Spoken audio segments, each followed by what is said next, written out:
دا څلور جملې باید هیڅکله میرمنې د ژوند ملګرو ته ونه وایي. سلامونه او احترامات مې قبول کړئ دوستانو. امید دی چې ټول به روغ جوړ یاستئ. دوستانو په دې ویډیو کې تاسو سره څلور هغه جملې شریکوم چې هیڅکله هم باید یو میرمن خپل د ژوند ملګري ته ونه وایي. په ګډ ژوند کې په میرمنو دا تور دی چې زیات غږیږي، بې حسابه فرمایشات کوي، نازونه خو یې حق ګڼل کیږي. د ګډ ژوند متخصصینو څلور جملې میرمنو ته توصیه کړي دي چې په تر ټولو بدو شرایطو کې هم باید د خپل ژوند ملګري ته ونه کاروئ. د دوی په باور نارینه هیڅکله د دې خبرو د اوریدو او هیرولو تاب نه لري.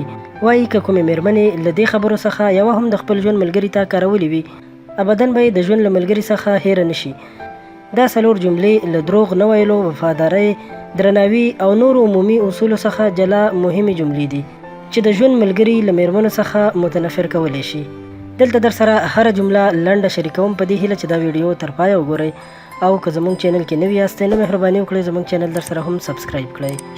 اول، مور نه دې کرکه لرم. میرمنه که هر څومره د ژوند ملګري ته ګرانه وي، خو واقعیت دا دی چې د مور ځای یې نشي نیولی. د مور او اولاد رابطه د نړۍ تر ټولو حساسه او نه تمامېدونکې رابطه ده. میرمنې که غواړي هیڅکله د ژوند ملګری خفه او متنفر ترې نشي، نه باید د مور په اړه داسې کومه خبره وکړي. د مور ترڅنګ د پلار یا کورنۍ د نورو غړو په اړه هم تر ډیره د ژوند ملګري حساس دي.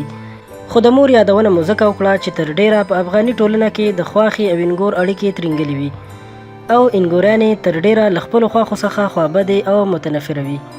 دویم، په واده دې پښیمانه یم. ګډ ژوند طبیعي ده چې زیاتې لوړې ژورې لري.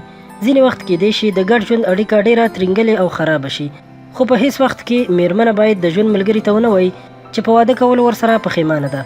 دریم، هغه هلک را باندې جرګې کولې.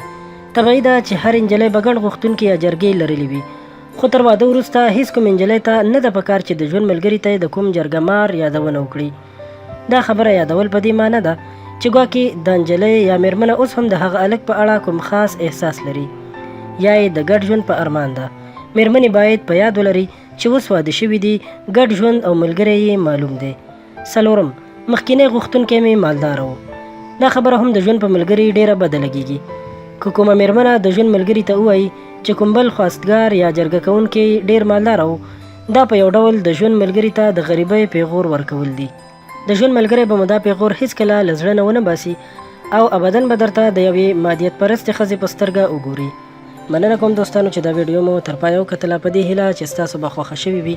له نورو په زړه پورې او ښایسته ویډیوګانو لپاره در سره هم زموږ چینل سبسکرایب کړئ، دا ویډیو لایک کړئ او خپل ملګرو سره هم شریکه کړئ. ډیره مننه.